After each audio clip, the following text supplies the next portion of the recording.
Guys, thank you for joining me on another video. Um, Excuse my hair. Today was my first day off and I took a shower late, and so yeah, still drying. But my job has been wonderful. Sorry I haven't posted in a while. I've been keeping on my toes with my job, which I'm definitely not arguing with.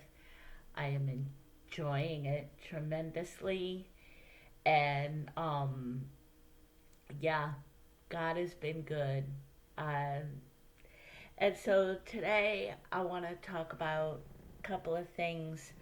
One, normally I don't do this, um, but there's three books that I actually recently purchased. I haven't purchased books in years because, quite frankly, I haven't had the time to read. Even though I used to be an avid reader. I would read anything and everything. Um, but these are books from people that I actually follow on Instagram, and these books deal with. I originally got them because one, they're faith based, and but these books, even though they're faith based, they can help anyone, even someone who isn't um, spiritual. And I originally got them because they have to do with parenting, dealing with trauma, and with my job, especially now. I mean, I was always interested in, I always did a lot of looking up on for trauma because of what I went through. But now that for my job, I need the information even more.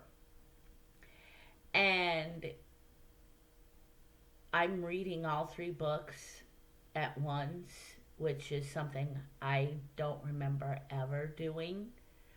Um, it's been a challenge trying to juggle time to read them, but it's been worth it. The first one I bought is by Crystal Payne, Love Centered Parenting.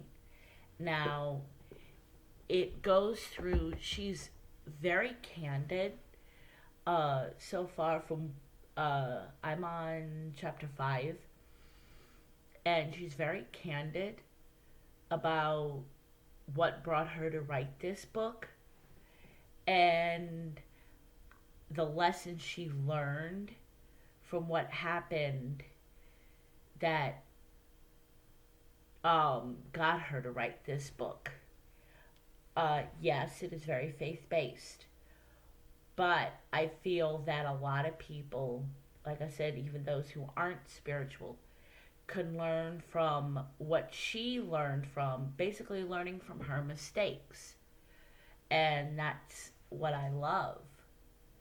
And um, just learning how to lean in and love. That is her mantra throughout the entire book. Leaning in and loving the kiddos. But it's also a life change because I've utilized things in just my life. I mean, y'all know my kids are grown. My kids, all three of them, are adults.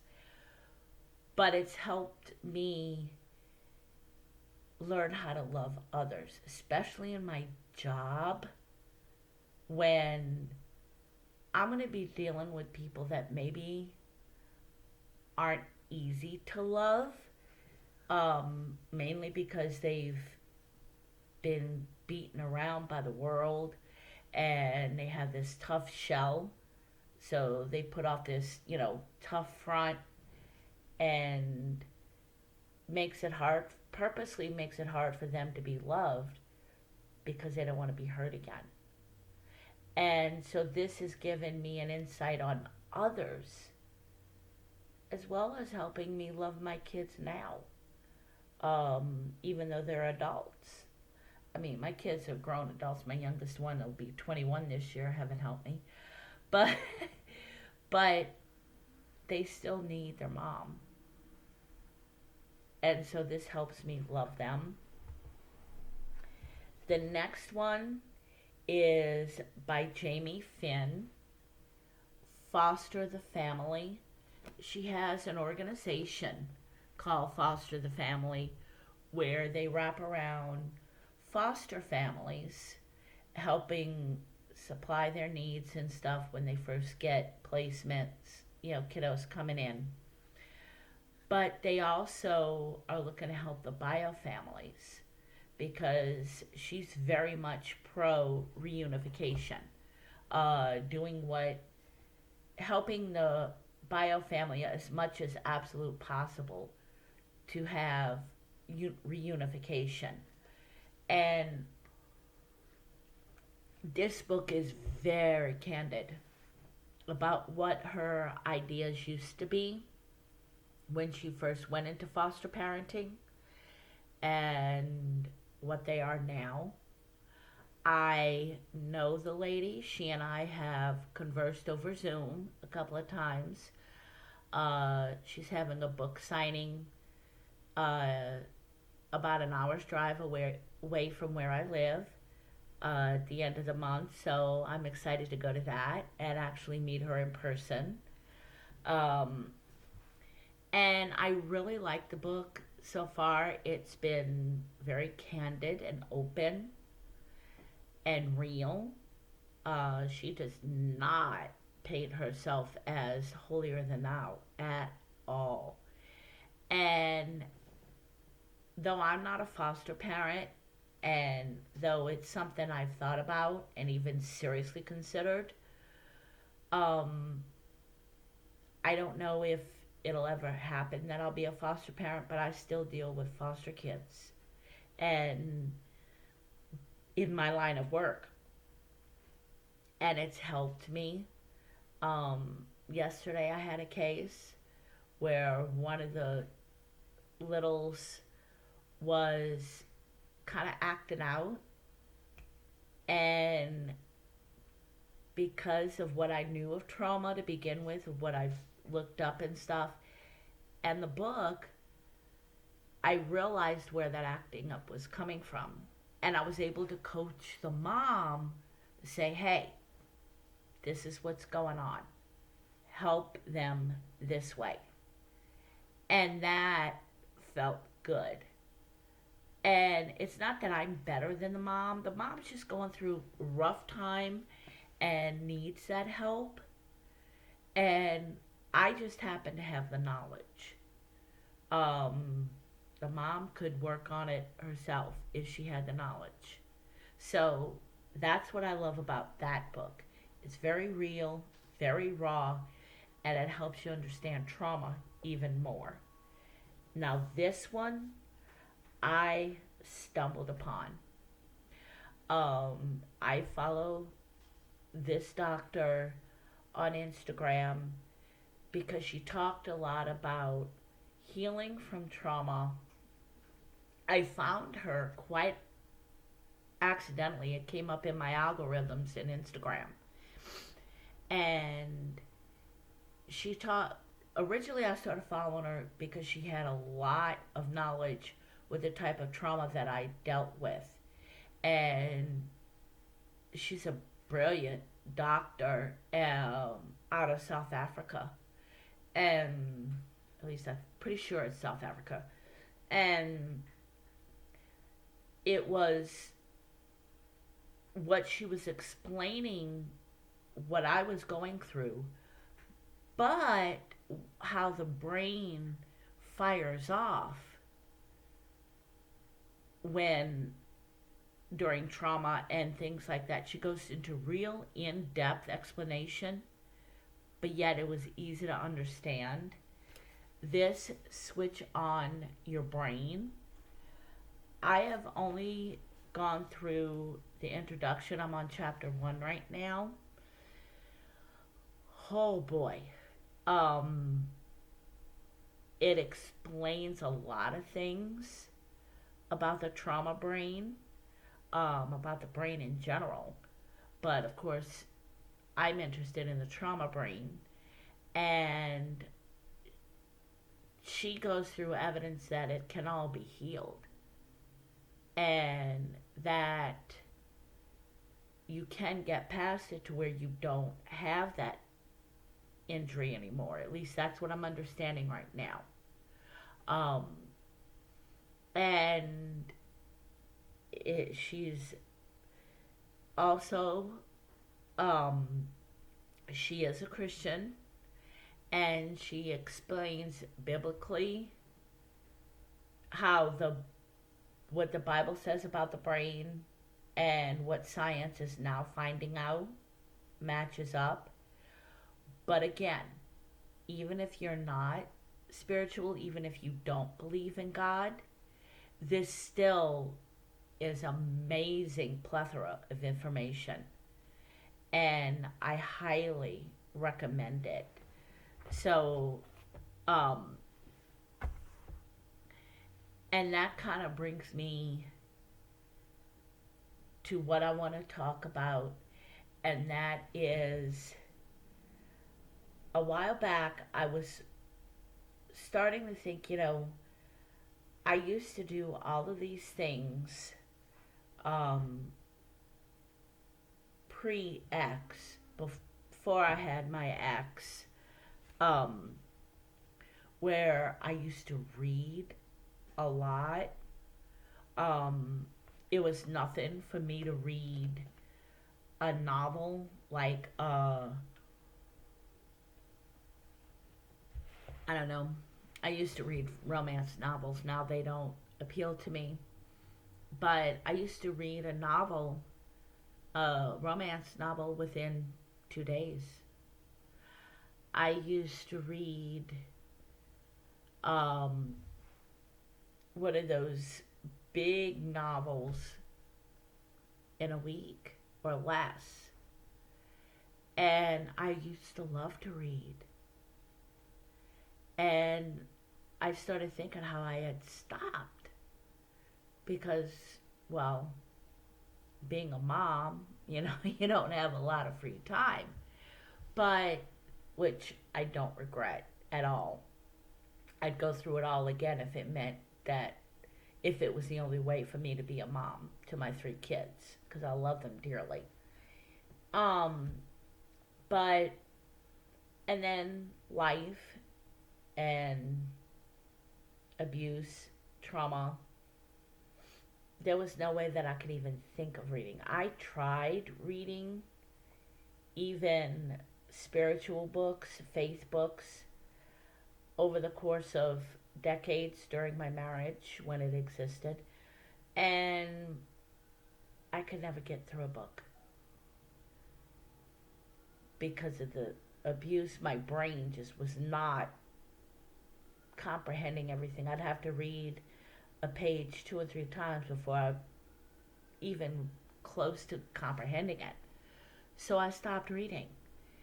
And then my daughter reminded me that I used to do macrame. She said my macrame was beautiful, and quite honestly, I don't remember doing macrame since I had kids. I honestly don't.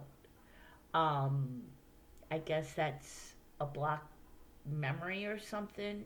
My brain, there's things that all 3 of my kids remember happening that I have literally no I can't talk recollection of. Even after they all 3 told me about the same incident, I still don't have a recollection of it. So, but she said that I used to do great macrame, and I remember I did it as a kid. I remember that, and I remember that I seemed to pick it up really quick. I had learned it in art class in high school, and um, I picked it up quick. I remember asking my mother is she would go to the store and like the local craft store or whatever back then and buy me some jute so I could do it. And I did a makeshift macrame stand using kitchen chairs. One chair on the table, and I'd sit on the other one, and then I'd just be uh, tying knots galore. And I remember I loved that. Um, I don't remember if it was because it was relaxing or anything. It's just that it was very enjoyable. And I used to crochet and knit. My mother in law, when we were getting along, um, actually taught me how to knit because she actually knitted pretty decently. Um, I wouldn't say great, but she did knit well. And because I'm left handed, I would have to sit on the floor in front of her while she's knitting so I could get the hang of it because, of course, instead of knit then purl, I'm left handed, so I'm purling and then knitting. So it comes up backwards. I mean, it's the same result, it's just backwards. And so I would do that. And I actually liked it. And I had gotten to the point to where, uh, like her, I could watch TV and knit and pretty much keep track. And then crocheting as well. And all of these things I used to do, I didn't realize that I was so crafty and artistic. Um, and before you ask, no, I was not a huge painter. I used to draw because I actually went to school for fashion designing, and I used to draw, but I've lost that, and I don't really have an interest in that now. But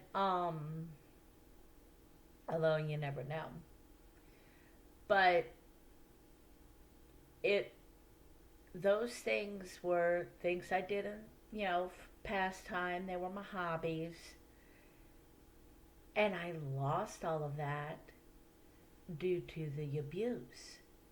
I thought, with marriage, you lose things like that because you don't have time.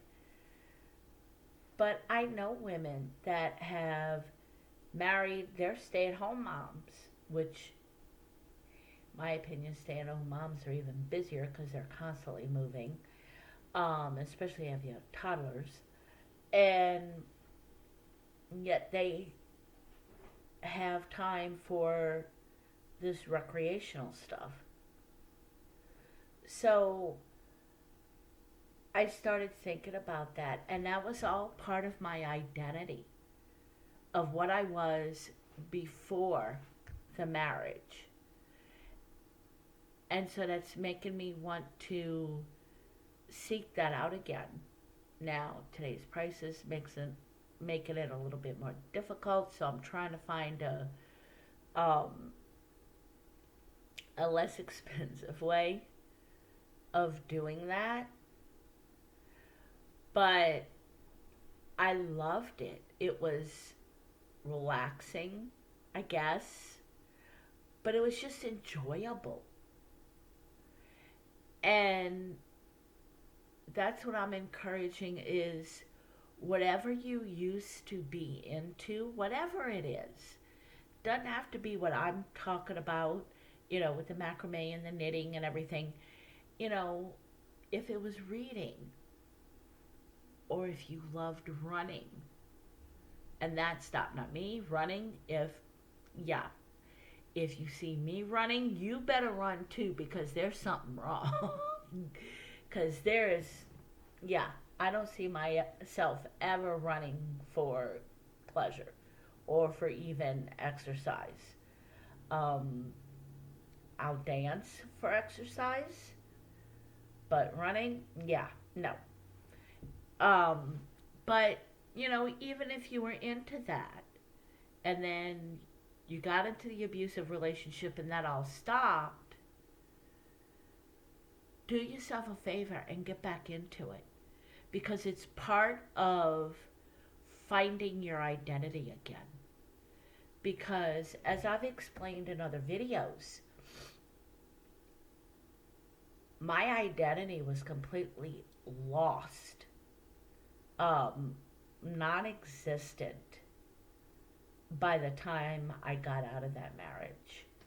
I didn't even know who I was. I didn't even know what my own opinions were.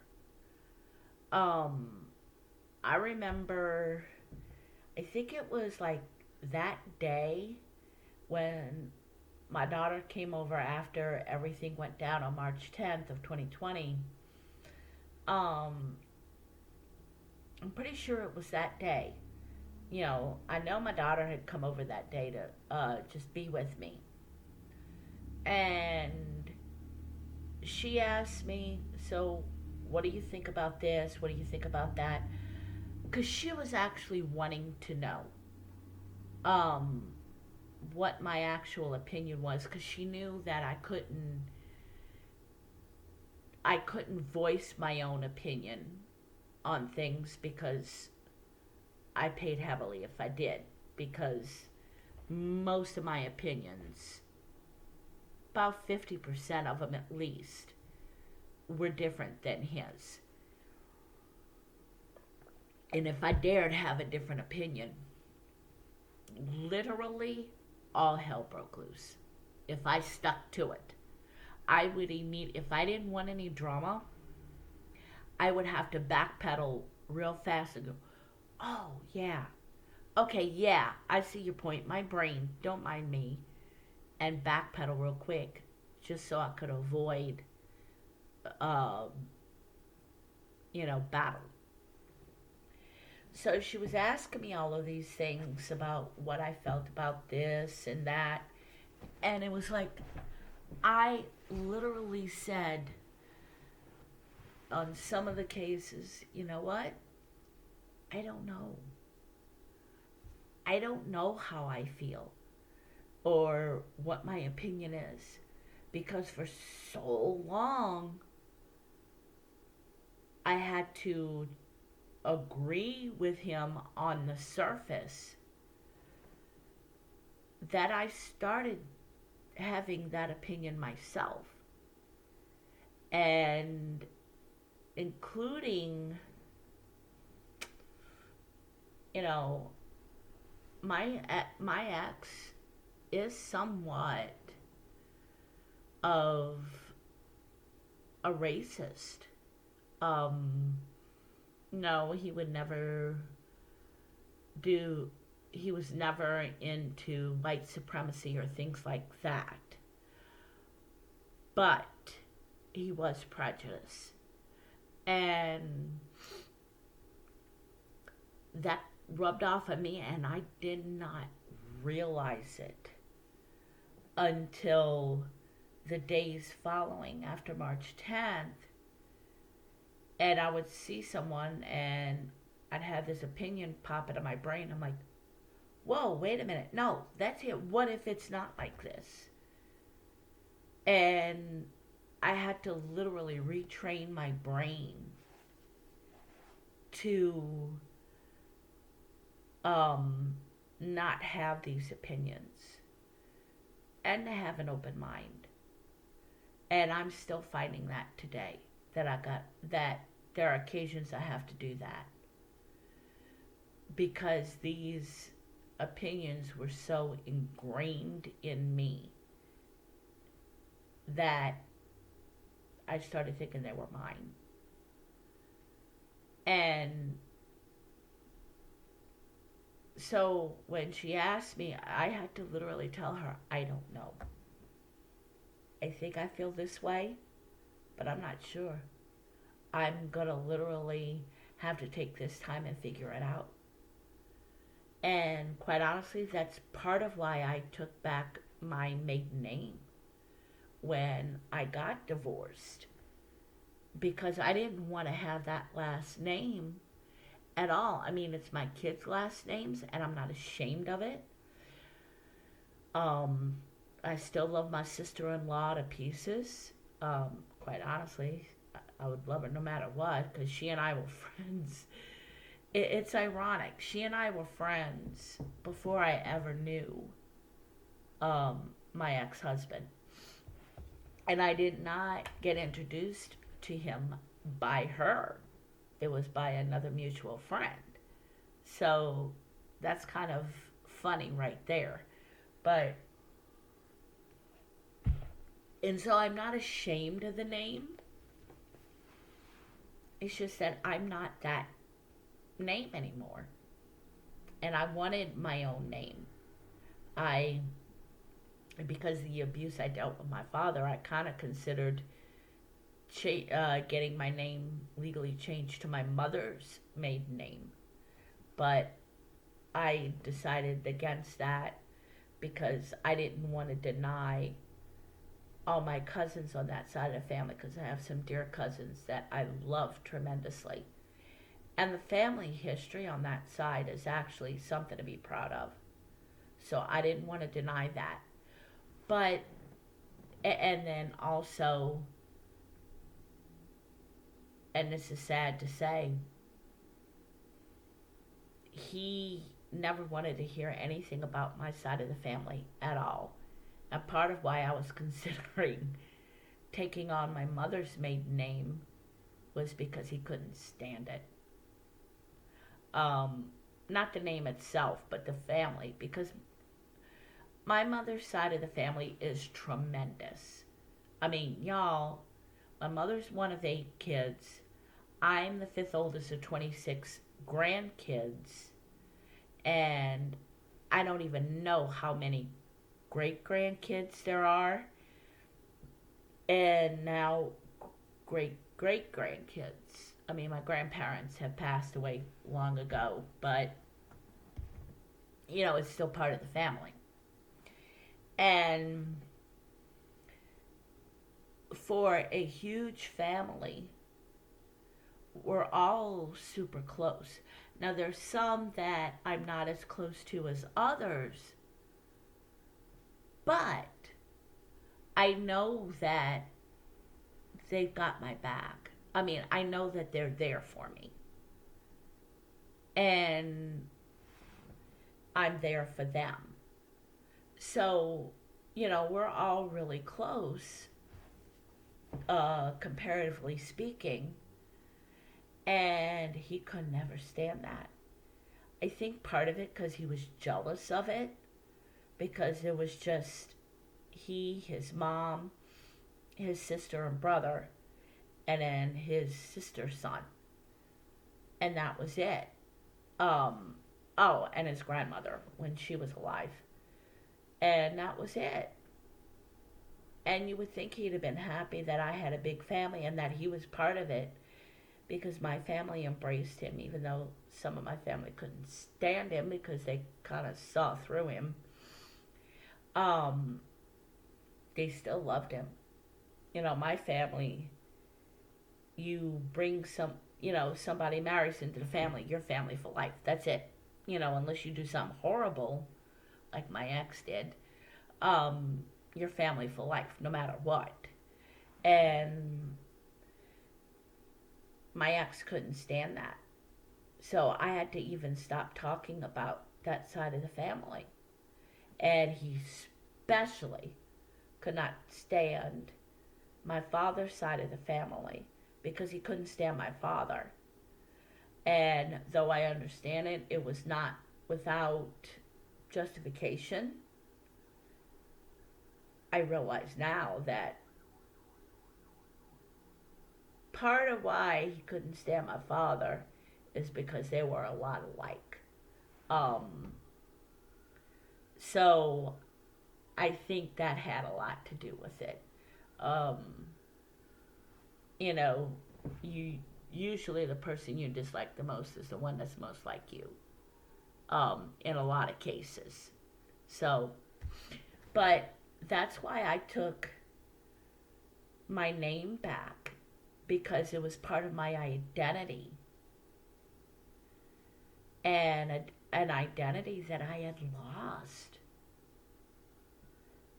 And it was so freeing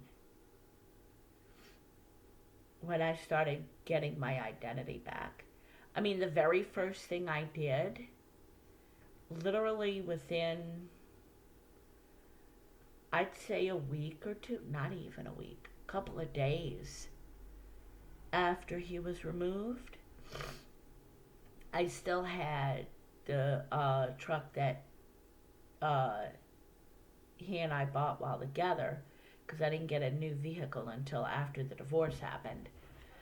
But so I couldn't sell a vehicle, but I wanted something that says it was mine. So I got a personalized license plate. And the personalized license plate dealt with who I am. It had to do with my hometown, because I don't think I've mentioned I'm from New Orleans originally. And so the license plate had something to do with New Orleans. And he could not stand that I mean, he's from New Orleans too, born and raised. And yet he could not stand any mention of it. And I think that's because that was my identity. And he didn't want to have anything to do with me having anything of my own. Not even my own identity. Because my roots run deep in New Orleans. My family has a lot of history in New Orleans. They deal a lot. My past generations have a lot to do with the history of New Orleans. And he could not stand that. And I think, and anytime I tried to speak Cajun, because I know a little, very little, I can understand it. If I read it, I can read it, and I can decipher the general idea of what of that passage is saying, but I don't speak it that well. But I have a natural inclination to Cajun, of course, and then French. And he couldn't stand it. So the first thing I did, and it was a little thing, but I got that personalized license plate. And I called my mom, and I told her, I sent her a picture of the prototype, because I did it online, and it shows you what it's going to look like before you accept it. And I said, I did this today. And she says, I get it. She totally got it. And then when I got my new vehicle, my van, after the divorce was final, 3 days after the divorce was final, the only reason why it took 3 days was because I was working. My divorce was final on a Wednesday, so I went that Saturday on my day off and got a new vehicle. I had the plate transferred to my new vehicle, because that was who I was. And that's what I'm encouraging today. Find out who you are. And even if it's different than what you were before, because like I've talked about, my therapist calls it Penny 2.0, because I'm the Penny that I was before I was married, but better. And I'm discovering all the things I loved before I got married that I stopped doing, like country music. He listened to some country music, but generally he didn't like me putting on country music when we would be on a drive or something and he would put on music, or he would say pull up your app and connect it to Bluetooth, and it had to be something he liked. And though I didn't mind most of his music, it still wasn't mine. And I would put on my country music. Oh, I can't listen to that song that says this. I can't listen to that song that says that. And I don't listen to anything offensive. I am kind of choosy about what I listen to, even with country. So it's not like it was, cussing this or that or whatever. But he would pick apart everything I listened to. So I stopped. And subsequently, I stopped listening to my own music altogether. And so when I would go for drives to go pick up my youngest from work, that's the only time I would listen to my music. And I would have to hurry up and change it back to the station it was on, or I would have to delete the history from my phone showing that I was listening to that even on my app. No, if I was listening to something other than on my app, because he didn't know how to work my app, but my music app, thankfully. But if I listened to like YouTube music or something, I had to delete that history because he would go, I've talked about before, he would go on my phone and look at history and stuff. And if he even saw, what are you listening to this for? You don't need to be listening to this. And so it's been very freeing. I think that has been so therapeutic in and of itself, to be able to actually listen to what I want to listen to do what I want to do, where if I'm stuck in a house and need to get out, I can just get my van and take a drive. Now with the job I have now, I doubt I'll be taking a lot of long drives because I'm driving a lot, but I can do it. If I suggested to do anything without him, he'd have a fit. But yet, if I wanted to go take a drive, why don't we go to park that close by where I live? No, I don't feel like doing it today. We don't have a whole lot of gas. Why don't we wait and we'll do that when you get paid? Well, later never came because it was something I wanted to do. And I think that's why he said no, because I came up with it.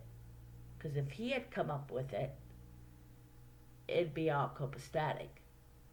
And when he used to love to go to this park, I mean, there was a time he was suggesting more than I would. He stopped suggesting it. And I think it's because he knew how much I loved it. And so, keep discovering yourself. Don't stop. Like, I'm getting back into reading and I'm loving it. And I'm learning from it because I don't like to read nonfiction anymore. I used to, but not so much anymore. I like to read things that are informative and I can learn from. But that's me. If you like to read fiction, read it. If you used to be all crafty and make things or sew things, I used to sew. And not toot my own horn, I could do pretty good with sewing. Um, I just need to get a decent sewing machine. But, if you like doing that, then find a way to do it. Learn to do the things that you used to do and pick them back up again. Even if you're picking them up and you decide, nah, I don't really like doing that anymore, that's fine. Because that happens. We all evolve. Even if we have a good life and, things change, we evolve, and, we don't necessarily like the things we used to like when we were younger. But don't stop trying to discover yourself and what you like. Don't stop being you. And more importantly, don't let anyone else stop you from being you.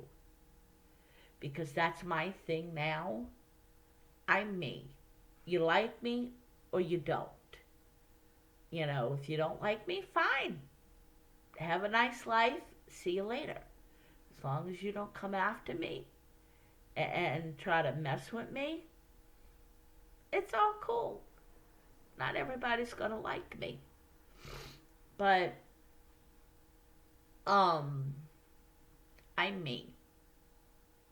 And I'm no longer gonna let anybody stop me from being me. I had an issue the other day. It's me. I cry, you see. When there's tension, I cry. It happens. And there was tension between me and someone.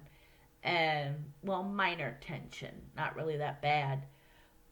But involuntarily, my eyes started crying.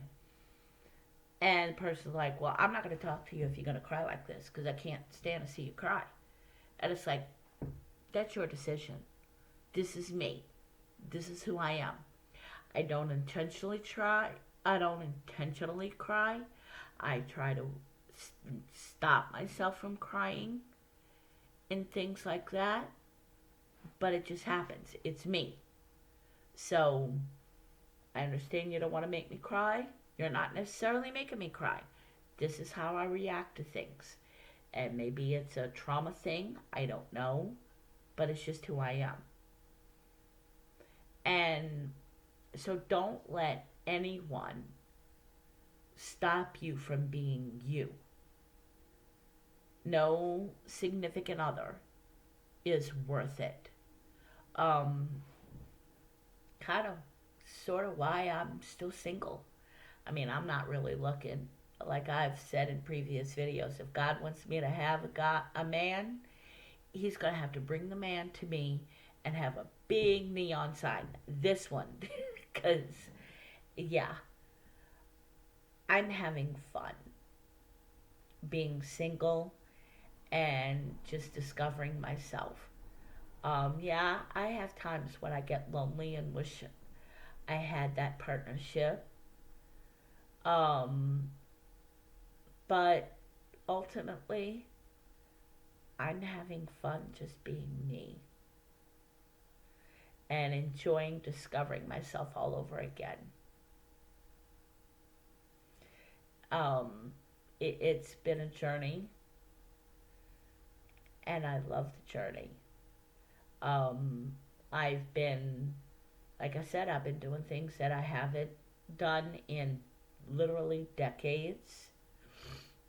I have this honest attitude now, which I love, and some of the people I work with in my cases actually like it. One person that I'm working with actually enjoys my attitude, and I'm like, some of it I have to scale back because it's not appropriate for what I'm doing at the moment, but they love the attitude.